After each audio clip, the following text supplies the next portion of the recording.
Salut à tous, alors aujourd'hui je vais vous parler de cette réplique de chez EL et c'est ici le MK18 Mode 1 DX. Donc cette réplique m'a été prêtée par la boutique Airsoft Entrepôt, que je remercie. Non, Fab, qu'est-ce que tu fais là? Alors c'est une question tout à fait légitime et je vais d'ailleurs m'empresser de répondre.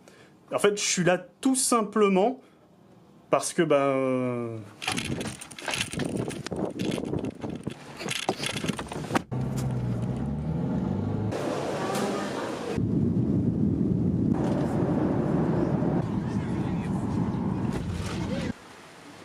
là au moins il me retrouvera jamais. Bah, Fab, qu'est-ce que tu fais ici?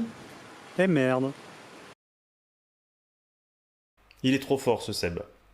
Donc voici ce nouvel AEG de la marque EL et c'est ici le MK18 Mode 1 DX. Donc la réplique est fournie avec un chargeur mid-cap de 120 billes.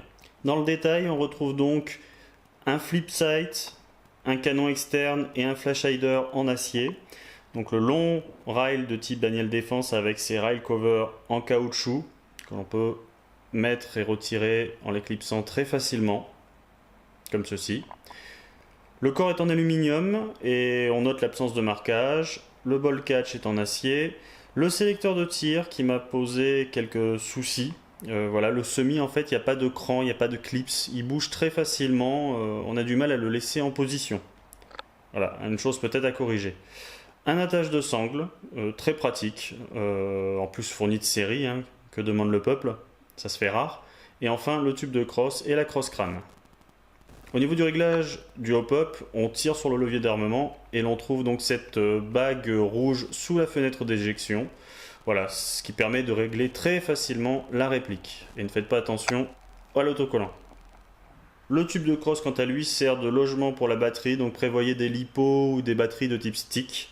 Alors à noter que la fiche est une mini Tamiya et que je n'ai pas réussi en fait à rentrer la batterie dans le tube de crosse et refermer le système de vis qui est au bout du tube de crosse. Voilà, peut-être que je m'y prends mal. On va faire quelques tests de tir en semi, en full. Et c'est parti pour le jeu. Donc la réplique fait 300 fps et j'utilise des billes 0,20 g Marui. Donc déjà ce qu'on peut dire de la réplique, c'est que le hop-up est assez efficace. Voilà, malgré la puissance réduite de la réplique, on arrive quand même à tirer loin. Je note quand même que sur le modèle que j'avais, les billes partaient un peu en fin de course, toutes sur la gauche. Bon, défaut ou pas, je sais pas, mais bon, c'était à prendre en considération.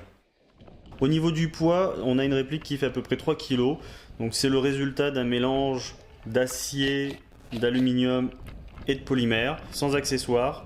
En fin de journée, avec un organe de visée, une caméra, une lampe, etc., etc., la réplique risque de vous paraître un peu lourde. Et je finirai cette vidéo en vous parlant d'un petit désagrément que j'ai rencontré lors de la journée d'Airsoft. Et ce désagrément, il concerne le sélecteur de tir. Alors je m'y attendais un petit peu en la manipulant de chez moi. En fait, le sélecteur de tir a une fâcheuse tendance à ne pas vouloir rester en semi. Voilà. En full et en safe, pas de problème, il bouge plus. En semi, c'est un petit peu comme s'il manquait un crantage ou voilà. Vous mettez la réplique en semi et il suffit d'un rien que vous l'effleuriez du doigt ou que vous le mettiez à une sangle un point par exemple et que ça touche une poche ou quoi que ce soit et vous vous retrouvez soit en full soit en safe. Alors en full, c'est la personne en face de vous qui va gueuler. En safe, c'est vous qui allez gueuler.